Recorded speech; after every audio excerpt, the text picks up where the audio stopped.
പശ്ചിമബംഗാളിൽ വൻ ട്രെയിൻ ദുരന്തം. സിലിഗുഡിയിൽ ചരക്ക് ട്രെയിൻ പാസഞ്ചറിലേക്ക് ഇടിച്ചു കയറി 15 മരണമാണ് ഉണ്ടായത്. 30-ലേറെ പേർക്ക് പരിക്കേറ്റു. ചരക്ക് ട്രെയിൻ സിഗ്നൽ മറികടന്ന് വന്നതാണ് അപകടത്തിന് വഴിവെച്ചത്. മരിച്ചവരുടെ കുടുംബങ്ങൾക്ക് കേന്ദ്ര സർക്കാർ 10 ലക്ഷം രൂപ നഷ്ടപരിഹാരം പ്രഖ്യാപിച്ചു. പരിക്കേറ്റവർക്ക് 2.5 ലക്ഷവും നൽകും.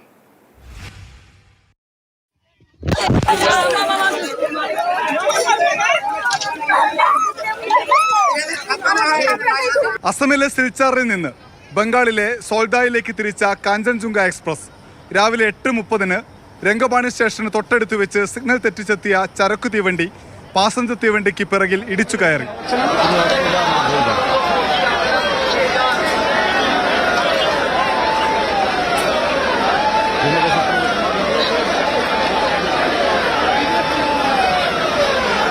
പാസഞ്ചർ തീവണ്ടിയുടെ 2 കോച്ചുകൾ പൂർണ്ണമായും 1 കോച്ച് ഭാഗികമായും പാളം തെറ്റി. കോച്ചുകൾക്കിടയിൽ യാത്രക്കാർ കുടുങ്ങി. നാട്ടുകാർ രക്ഷാപ്രവർത്തനം ആരംഭിച്ചു. നാട്ടുകാരും യാത്രക്കാരും ദേശീയ ദുരന്ത നിവാരണ സേനയും സംസ്ഥാന ദുരന്ത നിവാരണ സേനയും എല്ലാം രംഗത്ത്. ഏകോപനവുമായി ജില്ലാ ഭരണകൂടവും പോലീസും. ചരക്ക് തീവണ്ടിയുടെ ലോക്കോ പൈലറ്റ് സംഭവ സ്ഥലത്ത് തന്നെ മരിച്ചു. പരിക്കേറ്റവരെ സമീപത്തെ ആശുപത്രികളിലേക്ക് മാറ്റി. The injuries are not fatal. We have already rescued them with their luggages. एवं एखाने हम लोग लोकल का एम्बुलेंस भी हम लोग अरेंज कर चुके हैं. ठीक है, वो जो पैसेंजर्स हैं हम लोग उन लोग को बाहर निकाल के, जब हम लोग नमाज पढ़ के बाहर निकले तो हम लोग को खबर आया कि हमारे यहाँ 2 किलोमीटर अंदर एक ट्रेन दुर्घटना हुई है.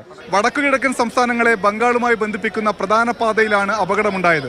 ഡാർജിലിംഗിലെത്താൻ സഞ്ചാരികൾ പ്രധാനമായി ആശ്രയിക്കുന്ന റൂട്ടാണിത്. സംഭവത്തിൽ രാഷ്ട്രപതി ദ്രൗപദി മുർമു അനുശോചനം രേഖപ്പെടുത്തി. ഞെട്ടൽ രേഖപ്പെടുത്തിയ മുഖ്യമന്ത്രി മമതാ ബാനർജി രക്ഷാപ്രവർത്തനം വേഗത്തിലാക്കാൻ സജീവമായി ഇടപെട്ടു.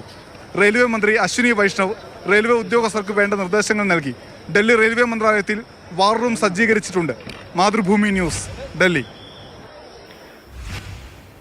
അപകടത്തിൽ മരിച്ചവരുടെ കുടുംബാംഗങ്ങൾക്ക് കേന്ദ്ര സർക്കാർ 10 ലക്ഷം രൂപ നഷ്ടപരിഹാരം പ്രഖ്യാപിച്ചു.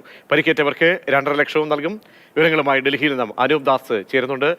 അനൂപ്, വീണ്ടും രാജ്യത്തെ ഞെട്ടിച്ചുകൊണ്ടുണ്ടായിരിക്കുന്ന ഒരു ദുരന്തമാണ് ബാലസോറിന് ശേഷം. അപ്പോൾ എന്തൊക്കെ ഈ വീഴ്ചകൾ ഉണ്ടായിട്ടുണ്ട് എന്നടക്കമുള്ള പരിശോധനകൾ നടക്കുന്നുണ്ട്.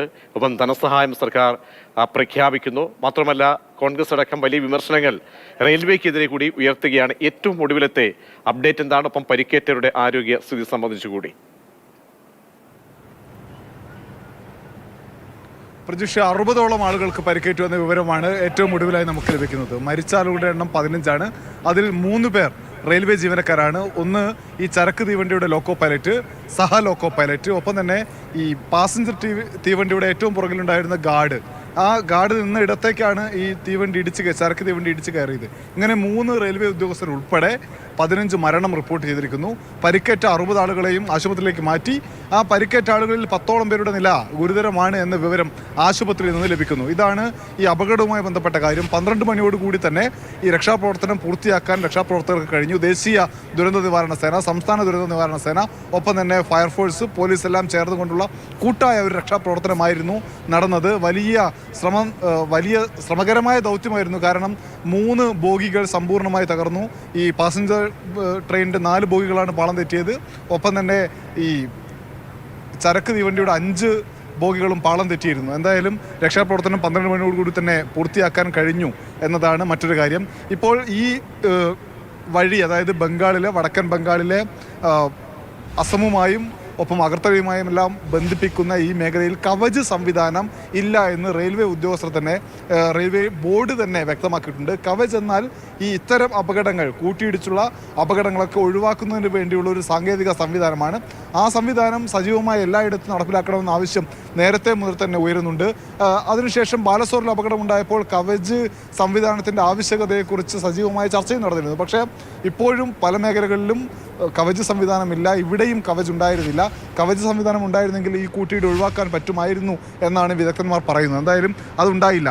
വലിയ രൂക്ഷമായ വിമർശനം റെയിൽവേ മന്ത്രിക്കും കേന്ദ്ര സർക്കാരിന് നേരെ രാഷ്ട്രീയ പാർട്ടികൾ, പ്രത്യേകിച്ച് പ്രതിപക്ഷ പാർട്ടികൾ ഉന്നയിക്കുകയാണ്.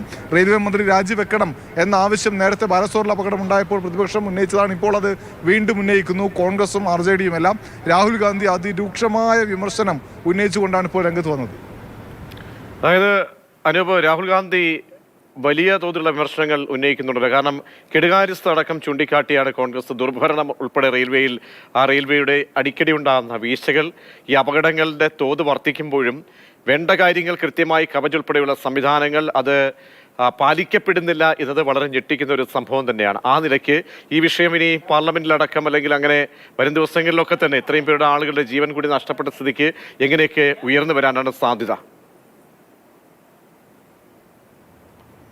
വിഷയം ഉറപ്പായും പാർലമെന്റിൽ പ്രതിപക്ഷം ഉന്നയിക്കും. 24-ാം തീയതി പാർലമെന്റ് സമ്മേളനം ആദ്യ സമ്മേളനം ആരംഭിക്കുകയാണല്ലോ. 2 ദിവസം സത്യപ്രതിജ്ഞ കഴിഞ്ഞാൽ 3-ാമത്തെ ദിവസം മുതൽ സജീവമായി ഈ വിഷയമൊക്കെ ഉയർത്തിക്കൊണ്ട് പ്രതിപക്ഷം രംഗത്ത് വരുമെന്ന കാര്യത്തിൽ തർക്കമില്ല. ഈ രാഹുൽ ഗാന്ധിയും മല്ലികാർജ്ജുൻ ഖാർഗെയും പറഞ്ഞ പ്രധാനപ്പെട്ട ചില കാര്യങ്ങളുണ്ട്. കഴിഞ്ഞ 10 വർഷമായി റെയിൽവേയിൽ അപകടങ്ങൾ വർദ്ധിക്കുകയാണ്. ഇത് മോദി സർക്കാരിൻ്റെ കെടുകാര്യസ്ഥതയുടെ ഭാഗമായിട്ടാണ് ഈ അപകടങ്ങൾ വർദ്ധിക്കുന്നത് എന്ന് രാഹുൽ ഗാന്ധി പറയുകയാണ്. ഉത്തരവാദപ്പെട്ട പ്രതിപക്ഷം എന്ന നിലയിൽ ചോദ്യങ്ങൾ ചോദിച്ചുകൊണ്ടേയിരിക്കും. ഇതിൻ്റെയൊക്കെ ഉത്തരവാദിത്വം മോദി സർക്കാരിനാണ്. ഈ കെടുകാര്യസ്ഥതയുടെ ഏറ്റവും ഒടുവിലത്തെ ഉദാഹരണമാണ് ഇന്നത്തെ അപകടമെന്ന് രാഹുൽ ഗാന്ധി പറയുന്നു. മല്ലികാർജ്ജുൻ ഖാർഗെ പറയുന്ന കാര്യം, കഴിഞ്ഞ 10 വർഷമായിട്ട് ഈ റെയിൽവേ മന്ത്രാലയം എന്ന് പറയുന്നത് ക്യാമറ നയിച്ചു മുന്നോട്ട് കൊണ്ടുപോകുന്ന ഒരു PR സിസ്റ്റം മാത്രമാണ് എന്നാണ്. അതായത് പബ്ലിക് റിലേഷന് വേണ്ടിയുള്ള ഒരു സാധനം മാത്രമാക്കി, അല്ലെങ്കിൽ കുറച്ച് ഫോട്ടോ എടുത്ത് നാട്ടുകാരെ കാണിക്കാനുള്ള സംവിധാനം മാത്രമാക്കി മന്ത്രാലയം പ്രവർത്തിക്കുന്നു.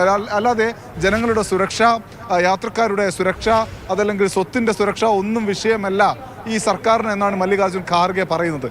നേരത്തെ ബാലസോറിൽ അപകടമുണ്ടായപ്പോൾ ഇത്ര രൂക്ഷമായിട്ടല്ല എങ്കിലും വലിയ വിമർശനം ഉണ്ടാവുകയും രാജി ആവശ്യമുയരുകയും ഒക്കെ ചെയ്യുന്നു. പക്ഷേ അതിനേക്കാൾ കുറച്ചുകൂടി ശക്തമായി പ്രതിപക്ഷം ഇന്നത്തെ വിഷയത്തിൽ ഈ നൽകിയത്. അങ്ങനെ കേന്ദ്ര സർക്കാർ ധനസഹായം പ്രഖ്യാപിക്കുന്നു. പരിക്കേറ്റവരുടെ എണ്ണം അത് ഗുരുതരമായി തന്നെ 10 പേര് ഉണ്ട് എന്നുള്ള വിവരങ്ങൾ കൂടി പുറത്തേക്ക് വരുന്നുണ്ട്. രാഷ്ട്രീയമായി ഈ വിഷയം ആയുധമാക്കുകയാണ് അതേസമയം